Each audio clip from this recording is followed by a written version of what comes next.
नमस्कार। बहुत बहुत स्वागत है आप सभी लोगों का आपके अपने YouTube चैनल एजुकेशन वर्ल्ड पर। जैसा कि हम लोग हिंदी का अभ्यास कर रहे हैं जो कि उत्तर प्रदेश पुलिस कांस्टेबल 2024 के लिए स्पेशल है।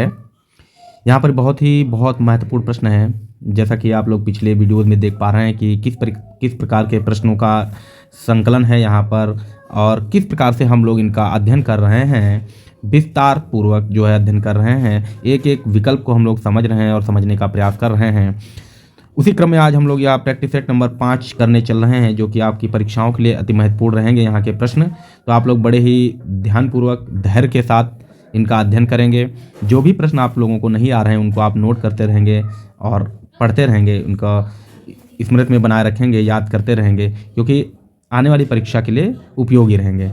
ठीक है, तो हम लोग शुरुआत करेंगे आज के इस सेशन की और उम्मीद करता हूँ कि आप लोगों को बहुत बेहतर ये सेशन लगने वाला है और काफ़ी कुछ चीज़ आपको यहाँ से सीखने का मौका मिलेगा और बहुत ही बेहतर तरीके से आप लोग इनको समझ भी पाएंगे और प्रश्न भी आप लोगों को परीक्षाओं में मिलने की उम्मीद रहेगी पूरी। तो आप लोग धैर्य बनाकर रखिए।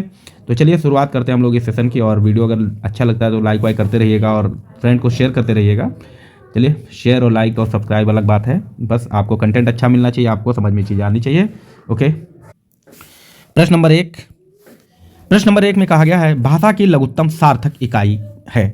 पूछा है लघुत्तम सार्थक इकाई।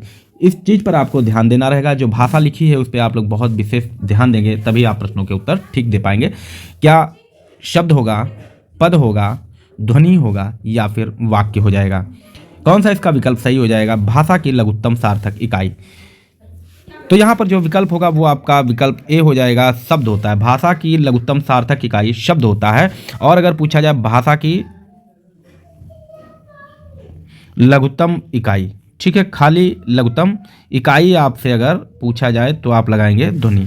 क्लियर है? तो आपका ध्वनि हो जाएगा। ओके, वाक्य क्या होता है? शब्दों का सार्थक अर्थ देने वाले समूह को हम लोग वाक्य कहते हैं। क्लियर है? प्रश्न नंबर 2, हिंदी भाषा के उद्भव और विकास का सही क्रम चुनिए। कि जो हिंदी है उस भाषा का किस प्रकार से उद्भव हुआ है और किस प्रकार से उसका विकास हुआ है, इसको हम लोगों को देखना है। क्या रहा है क्रम?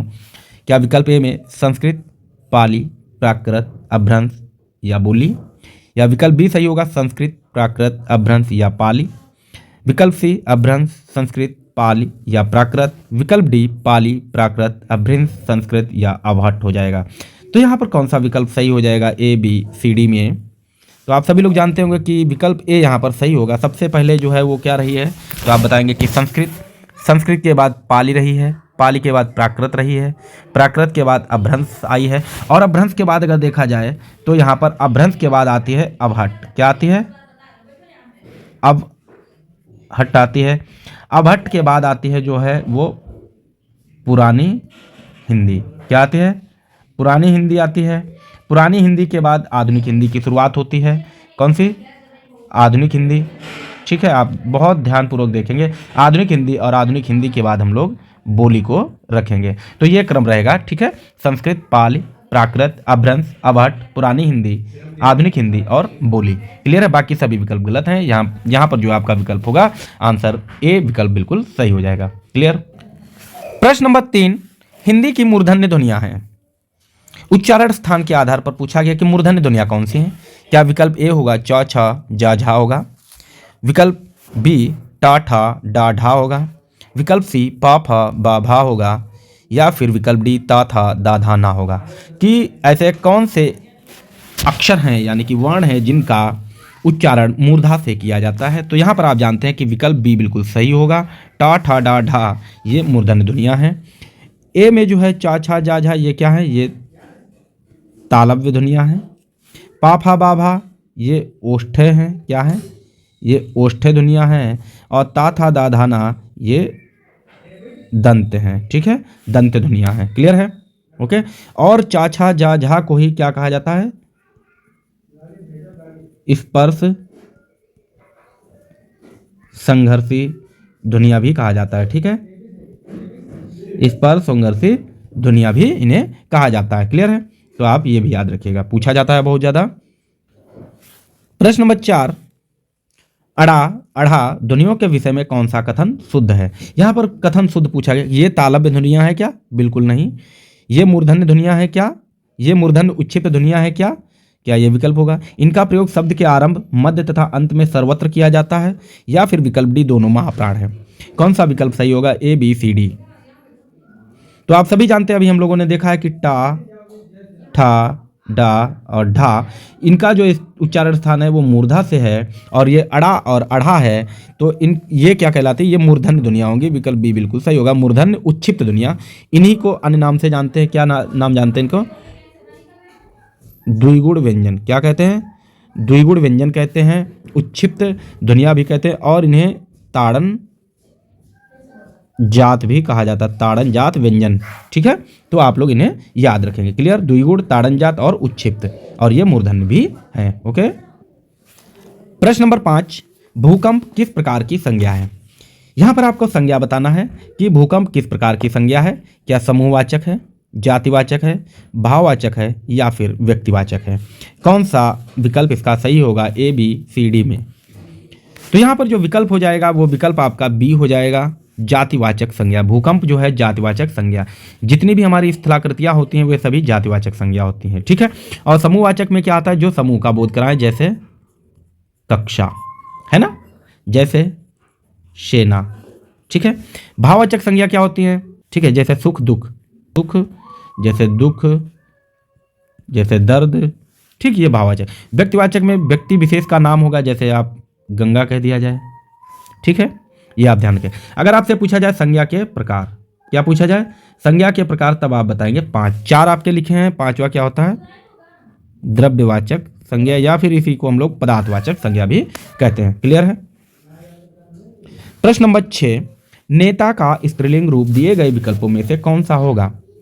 क्या नेत्री हो जाएगा, नेतृत्व हो जाएगा, नेतानी होगा, या फिर नेता ही होगा? यहाँ पर बताना है आप लोगों को स्त्रीलिंग रूप नेता का। तो यहाँ कौन सा विकल्प सही होगा? ए, बी, सी, डी में? तो इसका जो विकल्प होगा, विकल्प ए बिल्कुल सही हो जाएगा, नेत्री कहलाएगा। क्या? नेता का स्त्रीलिंग रूप नेत्री कहलाता है। ओके। प्रश्न नंबर 7, मैं चलती थी में मैं का बहुवचन क्या होगा? यहाँ आपको बताना है मैं चलती थी, जो मैं है इसका बहुवचन रूप क्या होगा, ये आपको बताना है। तो क्या हम होगा, तुम होगा, वे होगा, या फिर सब होगा? कौन सा इसका विकल्प सही हो जाएगा? ए, बी, सी, डी में? तो इसका जो विकल्प सही हो जाएगा, विकल्प ए बिल्कुल सही हो जाएगा, हम होगा। मैं का बहुवचन रूप हम होगा। क्लियर है? प्रश्न नंबर 8, निम्नलिखित शब्दों में से जो शब्द विशेषण नहीं है उसका उल्लेख कीजिए। हमें यहाँ बताना है कि विशेषण नहीं है। कौन सा शब्द ऐसा है जो विशेषण नहीं है? क्या सज्जन होगा, क्या दुर्जन होगा, सुकुमार होगा, या फिर मानस हो जाएगा? कौन सा विकल्प इसका सही होगा? ए, बी, सी, डी में? आप लोग विकल्पों देते रहिए, आंसर देते रहिए अपने, और चेक करिए कि आप कितने बेहतर कर पा रहे हैं, कितने सही कर पा रहे हैं। ठीक है। तो यहाँ जो विकल्प हो जाएगा, विकल्प डी बिल्कुल सही होगा। मानस जो है ये आपका क्या है? ये मानस जो है विशेषण नहीं है, ये क्या है? ये आपका संज्ञा शब्द है। ठीक है, ये आपका संज्ञा शब्द हो जाएगा। बाकी सज्जन, दुर्जन, सुकुमार सभी विशेषण दिए हुए हैं। प्रश्न नंबर 9, प्रतिदिन किस प्रकार का क्रिया विशेषण है? आपसे पूछा गया कि जो प्रतिदिन शब्द है ये किस प्रकार का क्रिया विशेषण है? क्या रीतिवाचक क्रिया विशेषण है, क्या परिमाणवाचक क्रिया विशेषण है, क्या स्थानवाचक क्रिया विशेषण है, या फिर कालवाचक क्रिया विशेषण है? कौन सा विकल्प इसका सही होगा? ए, बी, सी, डी में कौन सा विकल्प सही हो जाएगा? तो प्रतिदिन, दिन यानी कि समय की बात कर रहा है। किसकी? समय की बात कर रहा है। समय का मतलब होता है काल। क्या होता है? काल होता है। तो कौन सा विकल्प सही हो जाएगा? तो विकल्प डी बिल्कुल सही हो जाएगा। प्रतिदिन जो है ये कालवाचक क्रिया विशेषण है। ठीक है, प्रतिदिन जो है वो कालवाचक क्रिया विशेषण है। ठीक है। प्रश्न नंबर 10, निम्नलिखित वाक्यों में आकर्मक क्रियार्थक वाक्य है। हमें बताना है आकर्मक क्रियार्थक वाक्य बताना है। कौन सा वाक्य है या विकल्प होगा जिसमें आकर्मक क्रियार्थक वाक्य दिया है? क्या विकल्प ए, बूंद बूंद से घड़ा भर जाता है, विकल्प बी, इस टब को पानी से भर दो, विकल्प सी, माँ बेटे को खाना खिला रही है, या विकल्प डी, चाचा जी ने मुझे पत्र लिखा? ऐसा कौन सा विकल्प हो जाएगा जिसमें आकर्मक क्रियार्थक वाक्य दिया है? ए, बी, सी, डी में? तो यहाँ देखेंगे कि विकल्प ए बिल्कुल सही हो जाएगा। विकल्प ए, बूंद बूंद से घड़ा भर जाता है, ठीक है, बूंद बूंद से घड़ा भर जाता है। अब विकल्प बी में देखो, इस टब को पानी से भर दो, किससे भर देना है, पानी से, तो पानी इसमें कर्म होगा। माँ बेटे को खाना खिला रही है, तो क्या खिला रही है, खाना, यहाँ भी खाना कर्म होगा। और यहाँ क्या है, चाचा जी ने मुझे पत्र लिखा, तो क्या लिखा, पत्र लिखा, यानी कि पत्र कर्म है, तो पानी, खाना और पत्र यहाँ कर्म है, इसलिए ये सकर्मक क्रियार्थक होंगे। और बूंद बूंद से घड़ा भर जाता है, यहाँ पर कर्म नहीं है, इसलिए ये आकर्मक क्रियार्थक वाक्य हो जाएगा। प्रश्न नंबर 11, माँ ने बाजार से कपड़ा खरीदा, रेखांकित शब्द का कारक बताइए।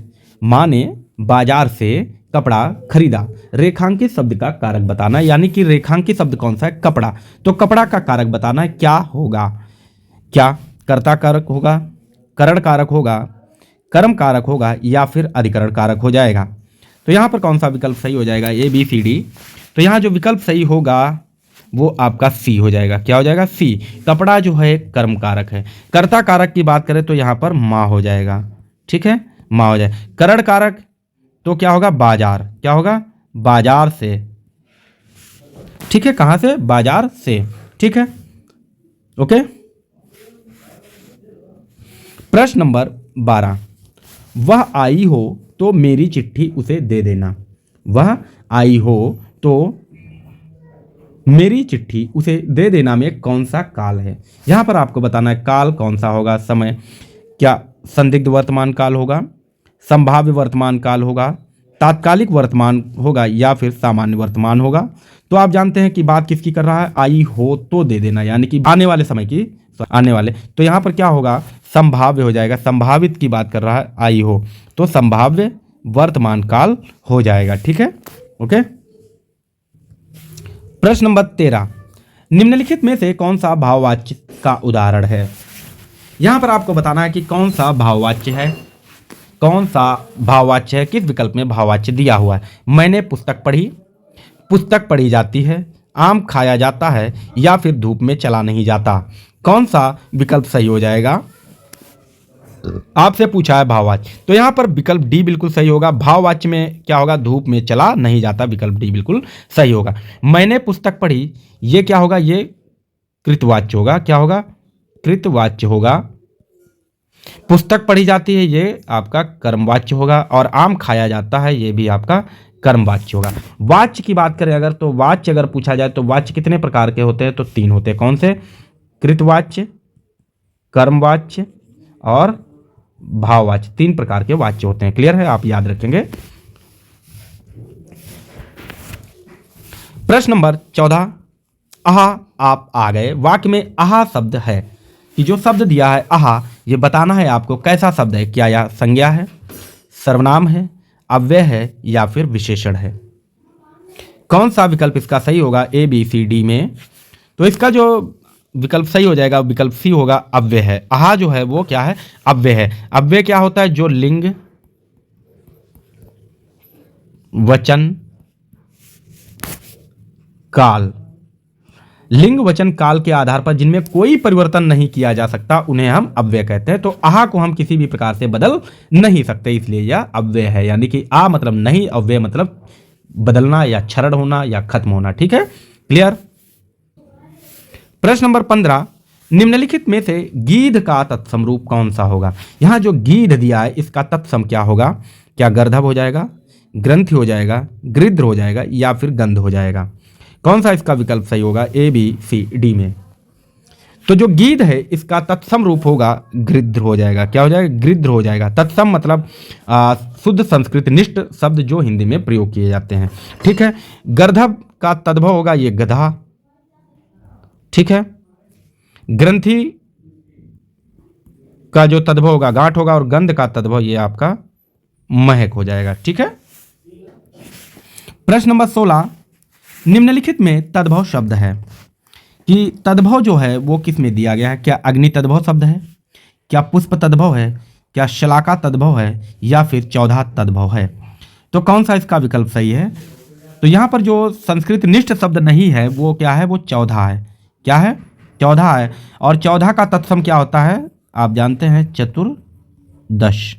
क्या कहते हैं इसे, चतुर्दश कहते हैं। अग्नि का तद्भव क्या होगा, अग्नि का तद्भव आग होगा, पुष्प का तद्भव फूल होगा, और शलाका का तद्भव, तो तो जो सलाका है इसका तद्भव क्या हो जाएगा, सलाका का तद्भव शलाई हो जाएगा। क्या हो जाएगा, सलाई हो जाएगा। ठीक है, ओके। प्रश्न नंबर 17, पक्षी शब्द का पर्यायवाची है। पक्षी शब्द का पर्यायवाची क्या होगा, क्या अंशुक हो जाएगा, क्या द्विज हो जाएगा, वरुण हो जाएगा या फिर तरुण हो जाएगा। कौन सा इसका विकल्प सही होगा, ए बी सी डी में पक्षी का पर्यायवाची। तो आप जानते हैं कि पक्षी का पर्यायवाची क्या होगा, विकल्प बी बिल्कुल सही होगा, द्विज होगा। द्विज पक्षी, पक्षी को ही हम लोग क्या कह सकते हैं, विहंग कह सकते हैं। ठीक है, क्या कह सकते हैं, विहंग कह सकते हैं, विहंग कह सकते हैं, पखेरु कह सकते हैं। क्या होता है इसका, पखेरु भी होता है। अंशुक जो है, अंशुक किसका पर्यायवाची, ये आपका कपड़ा का पर्यायवाची। कपड़ा को हम लोग वसन कहते हैं। क्या कहते हैं, वसन कहते हैं। कपड़ा को चीर कहते हैं। कपड़ा को ही अंबर कहते हैं। क्या कहते हैं, अंबर कहते हैं। वरुण, वरुण जो है ये आपका जल का पर्याय हो जाएगा, समुद्र का हो जाएगा। किसका हो जाएगा, समुद्र का हो जाएगा। तरुण की बात करें तो तरुण पर्यायवाची जो है ये युवा का पर्यायवाची है। युवा को ही हम लोग जवान कहते हैं। क्या कहते हैं, जवान कहते हैं। ठीक है, ठीक है, और साथ ही साथ आप ये इसे युवक कह सकते हैं, बिल्कुल। ठीक है, अगला देखते हैं प्रश्न। प्रश्न नंबर 18, प्रश्न नंबर 18, अपसरण का विलोम है। तो अपसरण का विलोम क्या होगा, क्या अभिसरण होगा, अवसरण होगा, सरण होगा या फिर उपसरण हो जाएगा। तो कौन सा इसका विकल्प सही होगा, तो जो अपसरण है इसका विलोम हो जाएगा अभिसरण। क्या हो जाएगा, अपसरण का विलोम अभिसरण हो जाएगा।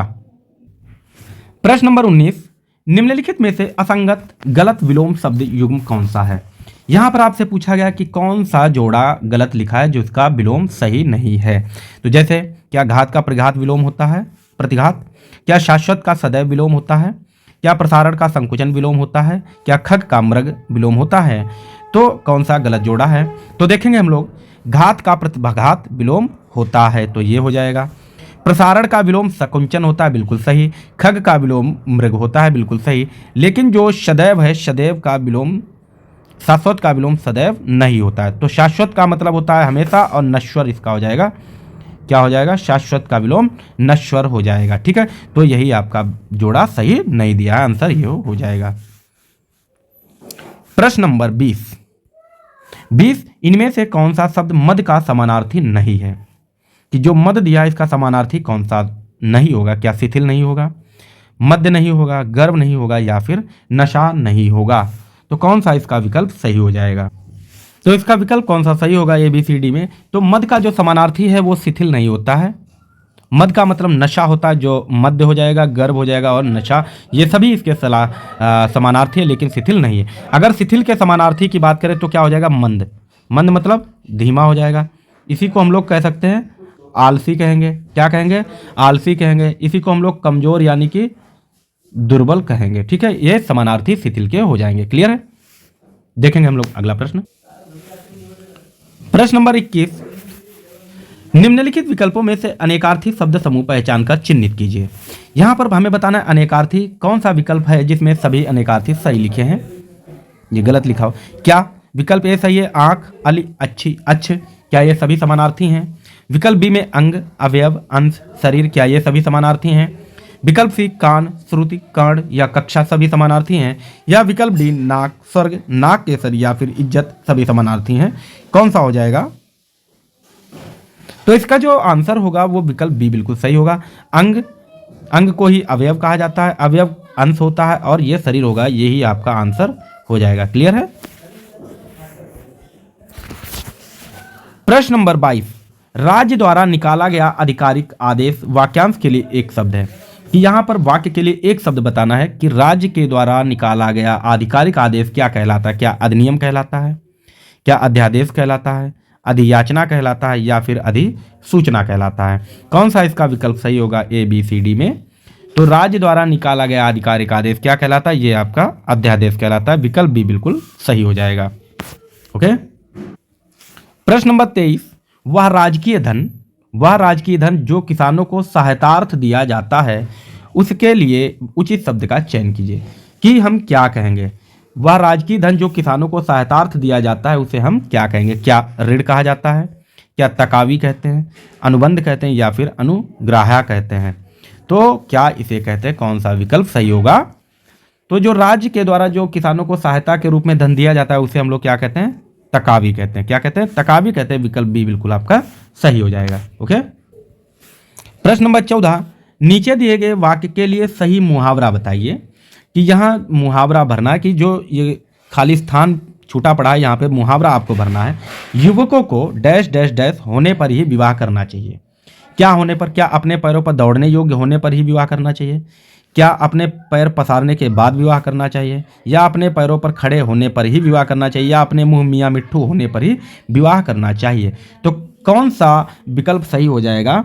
तो आप कहेंगे कि युवकों को अपने पैरों पर खड़े होने पर ही विवाह करना चाहिए, इसलिए विकल्प सी बिल्कुल सही हो जाएगा। क्लियर है? यानी कि अपने पैरों पर खड़ा होने का मतलब है सफल होने पर ही विवाह करना चाहिए। प्रश्न नंबर 25, का बरखा जब कृषि सुखाने तब कहा जाता है जब कोई, यानी कि का बरखा जब कृषि सुखाने, यह वाक्य जो है कब कहा जाता है ऐसा आपको बताना है। क्या काम समय पर ना होना तब कहा जाएगा, या समय को व्यर्थ गंवा दिया जाता हो, या समय का लाभ ना उठाता हो, या समय का पालन करता हो। तो कौन सा इसमें विकल्प सही होगा? का बरखा जब कृषि सुखाने, तो ये कब कहा जाएगा? विकल्प ए में काम समय पर ना हो तब कहा जाता है कि का बरखा जब कृषि सुखाने। क्लियर है? प्रश्न नंबर 26, द्रौपदी का चीर का अर्थ है, ये द्रौपदी का चीर यानी कि ये मुहावरा है। क्या है? ये आपका मुहावरा है। और द्रौपदी का चीर मुहावरे का अर्थ क्या होगा? क्या नारी का अपमान करना है, क्या शर्मनाक कार्य करना है, या फिर कभी समाप्त न होना है, या फिर सुंदरी स्त्री। तो इसका कौन सा विकल्प सही होगा ABCD में? तो यहाँ पर द्रौपदी का चीर अर्थात जो कभी समाप्त ना हो उसे कहा जाता है, यानी कि कभी समाप्त ना होने वाले को कहा जाता है द्रौपदी का चीर होना। क्लियर है? प्रश्न नंबर 27, मनुजात और मनुजाद का अर्थ बताओ। क्या मनुजात और मनुजाद, यानी कि मनुजात का अर्थ क्या होगा और मनुजाद का अर्थ क्या होगा? क्या मनुष्य जात और राक्षस होगा, क्या मनुष्य जात और मर्यादा होगा, मानव और राक्षस होगा, या फिर मनुष्य जाट और मर्यादा होगा। तो कौन सा यहाँ पर हो जाएगा विकल्प ABCD में? तो मनुजात का मतलब होता है मानव। क्या होता है? मानव, या इसे हम मनुष्य कहेंगे। और मनुजात को हम लोग राक्षस कहते हैं। क्या कहते हैं? राक्षस कहते हैं। तो मनुष्य जात और राक्षस, यानी कि ये राक्षस गलत लिखा है, तो यहाँ पर विकल्प सी हो जाएगा, मानव और राक्षस। विकल्प सी बिल्कुल सही हो जाएगा। क्लियर है? प्रश्न नंबर 28, परिक्रमा में उपसर्ग है। हमें बताना है उपसर्ग परिक्रमा में कौन सा उपसर्ग है। क्या आप उपसर्ग है, पा उपसर्ग है, पर उपसर्ग है, या फिर परि उपसर्ग है। उपसर्ग क्या होता है? उपसर्ग जो शब्द के पहले लगते हैं, जो शब्द के पहले लगते हैं। ठीक है? यानी कि शब्दों के पहले लगने वाले शब्दांशों को हम लोग क्या कहते हैं? उपसर्ग कहते हैं। तो यहां पर कौन सा विकल्प हो जाएगा? विकल्प डी यहां पर सही हो जाएगा। पर जो है आपका उपसर्ग हो जाएगा परिक्रमा में। क्लियर है? प्रश्न नंबर 29, आहट, आवट, आस आदि किस प्रकार के तद्धित प्रत्यय हैं? तो क्या ये कृतवाच्य हैं, कर्मवाच्य हैं, भाववाच्य हैं, या फिर संबंधवाचक हैं? तो किस प्रकार के ये तद्धित प्रत्यय हैं? पहली बात, आहट, आवट और आस, ये क्या है? ये सभी तद्धित प्रत्यय हैं। ठीक है? प्रत्यय कितने प्रकार के होते हैं? तो प्रत्यय जो है ये 2 प्रकार के होते हैं, तद्धित प्रत्यय, तद्धित और कृदंत प्रत्यय। ठीक है? कृदंत जो है ये क्रिया में लगते हैं प्रत्यय, और तद्धित प्रत्यय जो है संज्ञा सर्वनाम में लगाए जाते हैं, संज्ञा सर्वनाम विशेषण में लगाए जाते हैं। ठीक है? तो यहाँ पर जो है तद्धित प्रत्यय आहट यानी कि घबराहट कह सकते हैं। ठीक है? तो ये क्या हो गया? घबराना क्या है? ये भाव है। भाव मतलब भाववाचक संज्ञा। तो आहट, आवट, आस ये सभी क्या है? भाववाचक तद्धित प्रत्यय है। क्लियर है? ओके। प्रश्न नंबर 30, अन्यान्य शब्द का संधि विच्छेद होगा। कि जो शब्द दिया है अन्यान्य, इसका संधि विच्छेद क्या होगा? क्या आधन न्याय होगा, क्या अन्य धन अन्य होगा, क्या अन धन यान्य होगा, या फिर अन्य धन आन्य होगा। तो कौन सा इसका विकल्प सही हो जाएगा ABCD में? तो अन्यान्य का, जैसे आप देखेंगे अन्यान्य, जब इसका हम संधि विच्छेद करेंगे तो देखो या आ रहेगा, ना आधा ये रहेगा, या रहेगा। ठीक है। धन, बड़ा ये डंडा जो लगा है तो इसको हम क्या कहेंगे, आ कह लेंगे। फिर नाधा और यह अन्य धन अन्य, तो विकल्प कौन सा सही हो जाएगा, अन्य धन अन्य, विकल्प बी बिल्कुल आपका सही हो जाएगा। क्लियर है। प्रश्न नंबर 31, इत्यादि शब्द में कौन सी संधि है। हमें बताना है कि इत्यादि शब्द में कौन सी संधि होगी। क्या यड़ संधि होगी, गुण संधि होगी, वृद्धि संधि होगी या फिर दीर्घ संधि होगी। तो कौन सा विकल्प सही हो जाएगा। ए बी सी डी में आप सभी लोग बेहतर जानते होंगे, संधियां आपको बहुत अच्छे से आती होंगी, तो आप लोग आंसर कीजिए कि इत्यादि में जो है वो कौन सी संधि हो जाएगी। तो आपकी यड़ संधि हो जाएगी। इत्यादि, अगर आपसे इसका विच्छेद पूछे तो क्या लिखेंगे, इति धन आदि हो जाएगा इसका विच्छेद। क्लियर है, यड़ संधि हो जाएगी। प्रश्न नंबर 32, गुरुदेव शब्द में समास है। यहां समास से प्रश्न पूछा गया कि गुरुदेव में कौन सा समास है। क्या अव्ययी भाव समास होगा, क्या बहुव्रीहि समास होगा, तत्पुरुष समास होगा या फिर कर्मधारय समास होगा। कौन सा विकल्प इसका सही हो जाएगा, गुरुदेव। ठीक, तो गुरु को जो है देव की संज्ञा दी गई है, ठीक है, उपमा दी गई है। जहां पर उपमेय और उपमान होता है या फिर विशेषता बताई जाए वहां पर क्या होता है, कर्मधारय समास होता है। तो इसलिए यहां पर विकल्प जो है डी बिल्कुल सही हो जाएगा, कर्मधारय समास होगा। अव्यय भाव में पहला पद जो है वो क्या होगा, अव्यय होगा। आप लोग अव्यय जानते होंगे।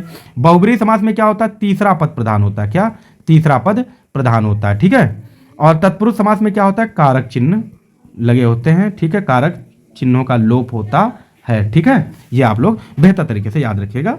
हम लोग देखते हैं अगला प्रश्न नंबर 33, संरचना के आधार पर किए गए वाक्य के वर्गीकरण में इनमें से कौन सा प्रकार नहीं है। तो यहां पर बताना है कि रचना के आधार पर वाक्य कौन सा नहीं है। क्या सरल वाक्य, मिश्र वाक्य, आज्ञार्थक वाक्य या फिर संयुक्त वाक्य। तो कौन सा यहां पर विकल्प हो जाएगा, ए बी सी डी में।